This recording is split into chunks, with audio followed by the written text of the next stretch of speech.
Hello everyone, and welcome back to Wargame Red Dragon. We have a 2v2 for you guys today. I'm playing on the same side as Joseph Stalin, which, that does give one pause a little bit, but we're playing against Mulugebe and Evergarden, and this game stuck out as one that I really wanted to cast for you guys, because I think it was a case of competing strategies, competing priorities, and arguably one might even say the wrong strategy on a given map. So there are definitely ways to make unexpected things happen. I'm not the type to say everything must be meta all the time, because, then the meta never changes, then you never figure out anything else that's cool, that's new, that's innovative, and, well, interesting and fun, which is the point of playing a game anyway. But I've gone into Charlie Delta for the opener with DGC Moto, which is an interesting pick to say the least. And let's look here. We have Mulugebe. He's going to cap Bravo, and he has a Vihor M91A, that's the big guy, that's 170 points. And meanwhile, my teammate on the right is doing a defense in Echo and a bit more of a push into Bravo than I think was necessarily communicated at the time, but, such is life. And if you noticed, over here, we had a lot of red, and that, to me, says, okay, well, we've seen a Super Heavy, we've seen other tanks besides, we've seen helicopters, a CV into Bravo, we've seen BVPs, and the expensive ones too, well, the more expensive ones. And so I doubt my opponent's actually over in Delta with anything more than a token force. We're going to set down on Charlie, right there, ticking +1. Well, will be as soon as I actually stop here. And you just have to wonder, if you have two CVs, because when it's a 2v2, each player is forced to take one command vehicle at the start, right? You have to take two, and you're on Punchbowl. Why not go for the +2 at least to cap it? And, sure, you want to push Bravo with a lot, right? But I don't know, I think it's worthwhile just putting some moderate defense here, even just making this contested, and then doing a lot of work in Bravo, and maybe swinging back around to Delta afterward. And if you certainly are going to go for the Bravo Fox Echo split instead of Delta, you need to be both moving forward at the same time. Let's look at Evergarden here. Look at all of this. Spetsnaz Gru, Conquers M's, Spetsnaz, Monostroke 90, quad stacked. I mean, this is not cheap. 60 points right there for a quad stack of infantry that hasn't seen a fight. T-72 BU, super heavy, hasn't seen any action. Book M1, double Nona SVK. These guys are 60 points each. Don't underestimate that. That's 120 points of mortars right there. That's a lot. It's a ton.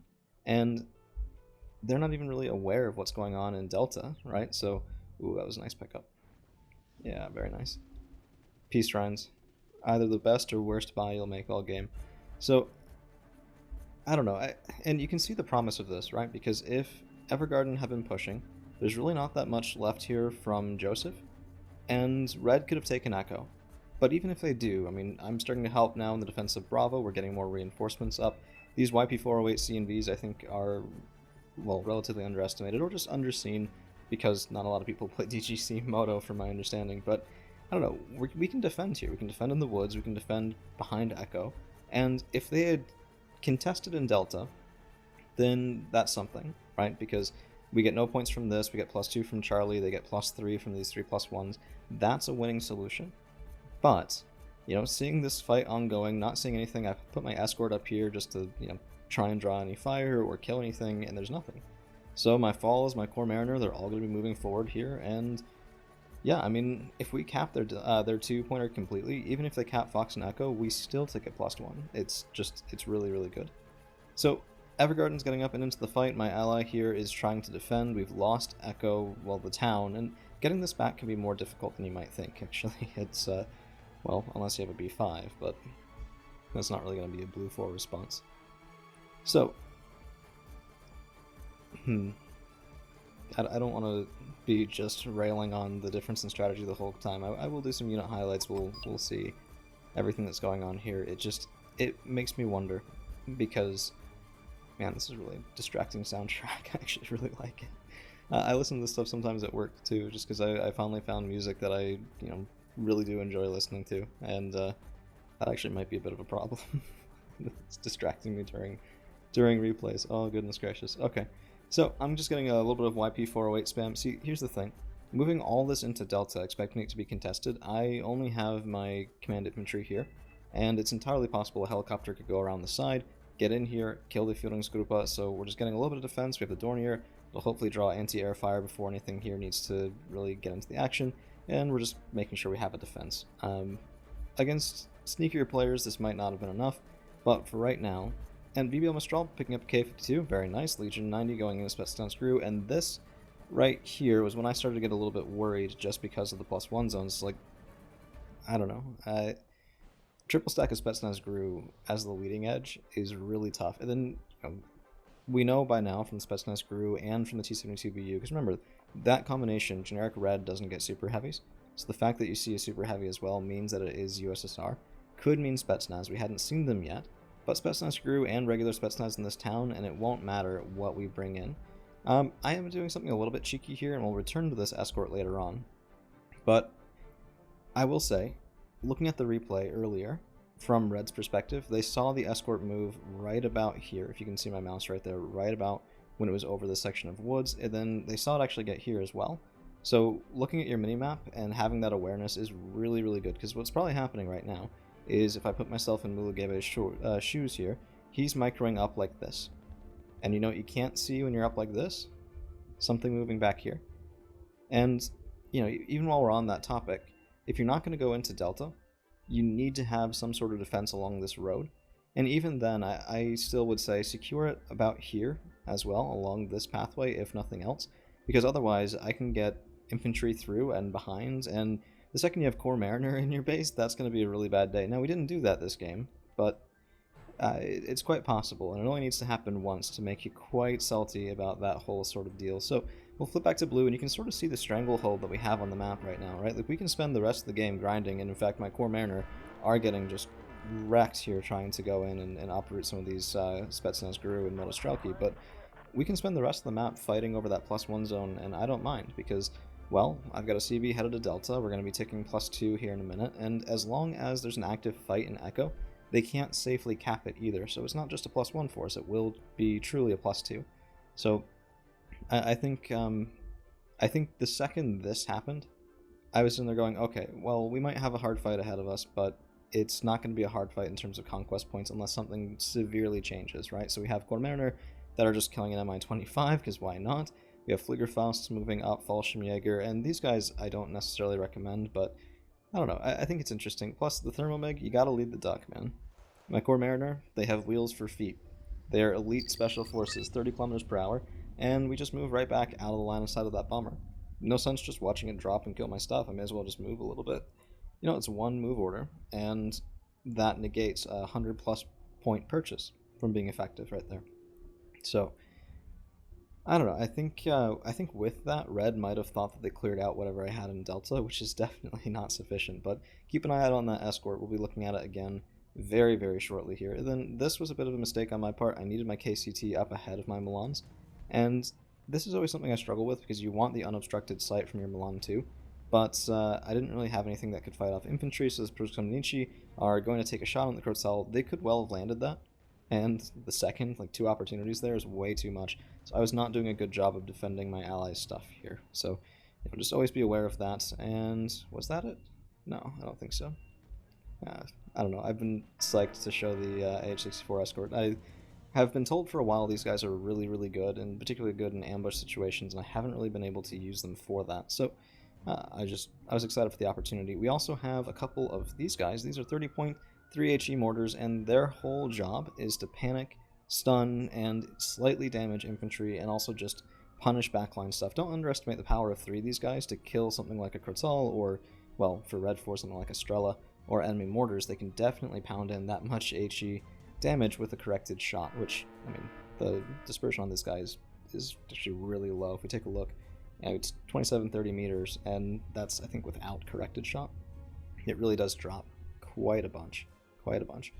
So, let's take a look here. More Skrejids. I mean, this is a quad stack of probably VDV, if you see that, although with this particular opponent, I'm not entirely sure. And here we go. This is the beginning of the Escort's reign of terror here. So, I mean, what even is that? Yeah, oh, 60p. That's going to be, I believe, Proletariat were in there. We'll see in the kill list at the end. But the second you see this as red, you should be thinking, oh, shit. Right? You need base defense here. You need probably, I mean, that Akula from Evergarden could have done well coming around here and clearing out the Escort as well. It does have air-to-air Igla 5s, which are reasonably effective. And at this point, too, I was thinking, okay, well, what if I attack in from the top of Bravo? If things got really bad here, we could do that as a distraction. I just didn't really feel like risking my hold here, which is way too much of a hold anyway. Falls 90, double core mariners 95, like there's a lot of stuff here. But I didn't really feel the need to risk it because we're getting 30 points a minute. Why risk it? This is what I was talking about though, by the way, the Strellas. Both of them half damage stunned. Actually, that's my allies Caesars that are firing in their very nice counter battery. And each one of those means 45 points a pop. That's 90 points for that double stack right there. And here it is. Ambush of the century. Escort on low hover. This is not actually landed, I think. Very, very, very low hover. Just takes out Proletary number 1. I popped some Pyre into the sky to see if it could get me out of range of the Proletary's tertiary, or at least the primary, but we get most of that, and we spin around and kill a CV as well. So I don't really know why that was there, but yep, there's the enemy CV. And I think they were trying to get some Proletary forward and then a sneaky cap around the side here. And a single Escort just shuts all of that down. That was just... I was watching that during the game, I was sitting there going, oh no, that's just heart-wrenching. You know, I've been ambushed like that before. It does not feel good at all. So, you know, with that, and with the CV kill, you can kind of get a sense for how the economy on this game has been going as well, because every game of Wargame has two elements to it. One is the map control, the second is the trading, and if you trade well, you can make up for bad map control at the beginning. If you trade poorly, bad map control at the start is going to really, really, really make you suffer. And here I think we have a case of both, where, you know, this is another reason that I advocate for aggressive positional openers in the beginning is, well, if you don't do that, if you take a defensive posture, then you're relying on trading well to win. And what happens if your opponent trades better than you expect? Right? You have effectively cut off half of your victory conditions, where you can take and trade well, you can take and trade poorly, you can defend and trade well, you can defend and trade poorly. But on the defense, only trading well actually gets you the win. This, by the way, was terrifying. I've never lost core mariners this quickly. Ever in my entire life. What was happening was a double stack of Spetsnaz with the Rys launchers were shooting in there. You can see I immediately ping it as way too much. And this is one of the weaknesses of DGC Moto. I don't really have a good bomber. I didn't take the Tornado IDS because I'm not really a fan of it. But in hindsight, that probably needs to be in here for team games, just because what do I do if I come up with this situation? I don't have heavy arty. My ally did, certainly. But a single Caesar is not going to kill things all that quickly in a big town like this anyway. So, a little bit of a mixed bag there, to say the least. T72BU, and I don't actually know... Oh, nice Legion.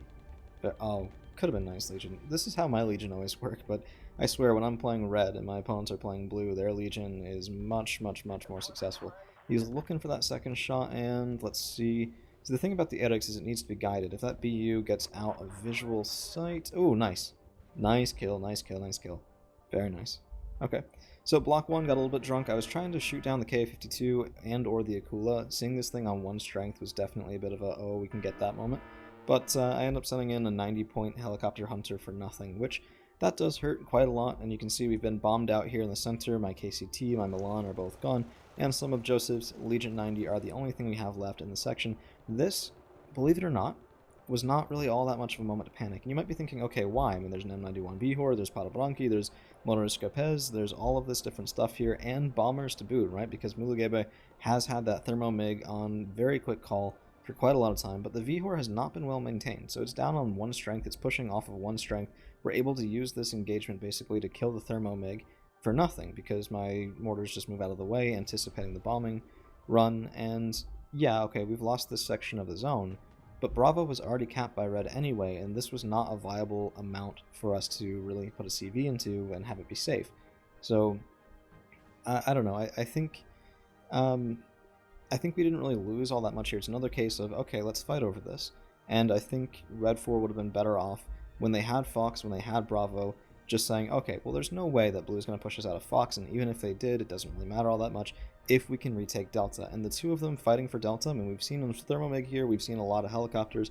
They definitely had the tools to make this a really badly contested fight, and that would have been, I think, a lot more catastrophic than it ended up being.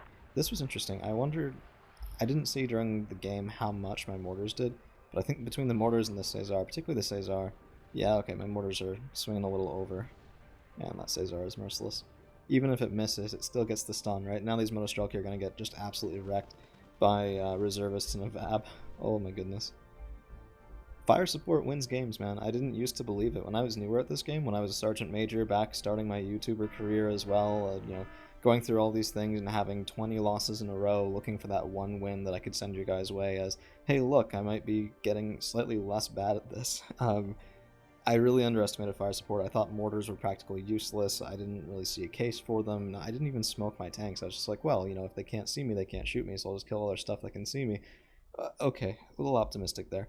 This, by the way, always keep an eye out for your allies' high-value stuff if you can. It makes for more genteel cooperation between you and your teammate. I saw that Leclerc was spotted, and we're saying defense ping, move this back, get it out of harm's way. Still takes a hit there. Gamatu's punched surprisingly hard, 24 AP power, but because of that reaction time there, we did get out of the way with the Leclerc, which this was, it wasn't for free. So my Core Mariner are being a little bit drunk. Right as soon as I say there's no real usage case for mortars, I should have been smoking this off. Now, because I didn't, the Tiger did get one of those M84s, and that is arguably worthwhile. The Core Mariners are 70 points for the double stack. The M84A is more than that, 90 points. And even the lower tier one, which I didn't quite see which one that was, even the lower tier is 70. So that right there made up for it. But not after Lin losing the Tiger, losing the helicopter as well. So we are down on this engagement. My Core Mariner are taking way too much needless damage here. Pretty much for nothing because my smoke was out of position. Now, that does happen, unfortunately, quite a lot. But, never try not to throw good money after bad by, for example, sending Core Mariner up directly after into the same killing ground, right? But this is where, having had the Leclerc survive comes in real handy here, because that Leclerc got an answering shot back. We killed the second tank. Now there's tons of smoke. I've basically created my own little mini forest here. And the Core Mariner can definitely make good work out of that. So these guys are base Core Mariner, by the way. Most people don't take these. I only do because the entire gimmick of this deck is having way too many special forces everywhere, which is, it's not necessarily the best way to play, shall we say, but it is entertaining from time to time on team games. I've really been enjoying it the last 4 or 5 days, I'd probably say. Now, Core Mariner, 3 Monorishka Pez, 1 Padobranki. This is a lot of volume of fire here, and if it was the better Core Mariner, the Core Mariner, what is it, 95? I don't even have any left alive on the board, do I? Yeah, they all died. If they were the better Core Mariner with the upgraded primary and tertiary, I'd say we could probably win this fight. I just hop into this town, and my Core Mariner melt the Monorishka, but the base ones have, I think, quite significantly reduced damage per second. We're actually taking a fair number of punches here from the Monorishka. Did a lot better there than I thought they would, and now, panicked versus shaken, worried, and calm.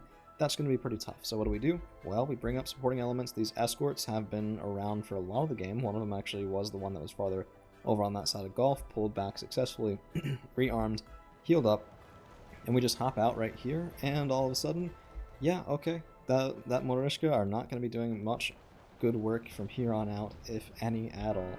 So I've really been trying to lean into the escorts and really making better use of helicopters than I used to. I think it's a bit of a tricky thing. I used to throw away helicopters left, right, and center, planes as well, and because of that, I basically switched to never using them, never calling in helicopters, never calling in planes, and I'm trying to reincorporate that back into my gameplay to be able to use those really powerful tools, because they are really powerful tools. Yeah, Spetsnaz, it's rough. And that engagement right there really goes to show. My escort came in, saved my Core Mariner, so not only am I keeping my own assets on the board, admittedly damaged, we're also eliminating enemy assets pretty cost effectively here. So, yeah, that was sort of the intention. Yeah, double miss on the block 15. I swear. Those ATGM planes they're like going to a casino. It's just gambling sometimes. You can see the desperation now a little bit on the Red 4 side of things, pushing Spetsnaz Guru across the open ground now. I will say the smoke here is good. I think it needs to be more in the middle, because, we're still shooting them. It's one of the things where if you get your smoke too close to an enemy forest, it just extends their forest. It's not actually creating your own. It doesn't block line of sight. And unfortunately, it did allow the Cesars here to just say, oh, the Spetsnaz Guru are going to be about here in 10 seconds. And guess what? I have a 10-second aim time. So, yeah, a little unfortunate. And at this point, what options does Red really have? They haven't pushed Delta for so long. This is a bunker now. Bravo is not enough on its own, and we've actually been able to maintain a cap on Echo for quite a lot longer than I ever suspected. Now, it is spotted, and you should probably expect on most maps that if your CV tank is spotted, it's not going to live for all that long, either to an ATGM plane or something like cluster artillery, particularly against USSR where people bring the Smirch very often. But on this map, I think it's actually inside the Smirch's minimum range. The Smirch would have to back up to about here in order to really be able to fire in and kill that Leopard 1, which is a little goofy, to say the least. Some of the longer range stuff, you really do feel it on a couple of shorter maps. Actually, this one's probably the most I ever feel it on any map ever. But yeah, I don't really use things like the Smirch and Otagon all that much. I haven't played USSR in a ranked game in a long time, and not even in that many team games. I don't know, it's like when I play USSR, some part of my brain that plays well just shuts off. So, yeah, we'll see about it one day. We did have some success with him a couple months ago, but I need to play with Rara again because he is really good with USSR. And having somebody there to advise really does make a lot of difference when you're learning a faction. So, yeah, that is going to be all she wrote as we do round the corner to 500 points. Go for the 2-pointers. Play a strategy that makes sense to you, not only if you're winning, but also with the possibility of losing, especially on trades, because it does happen. And if you wind up putting yourself in a situation where you have only one win condition and you're not able to meet it, it's going to be a bad game. So that H-64 Escort there with lots of Vidras Proletary, the Veliteltska UAZ command vehicle, more Proletary 90, Motorishka Pez there at the end. Very much an MVP unit here, very much paid for himself, I think 4 times over almost, maybe 3-4 times over. And even the mortars did pretty well. We got some nice kills in the KWS. And then really I want to thank my ally here as well because he took the brunt of that fight. You can see it not only in his losses but also in his kills, 2840, 1380. Very nice ratio, especially a nice comeback for somebody who did get hammered at the beginning of the game because he was fending off 2 people's pushes. Now, admittedly, Evergarden should have been more aggressive there at the start, but I think my ally definitely had the harder time of it this fight, which is never how I want to leave things. So, thank you all for hanging around. If you like this sort of stuff, please don't hesitate to leave a like, share, subscribe, all that YouTuber nonsense, and we'll have another game for you real soon.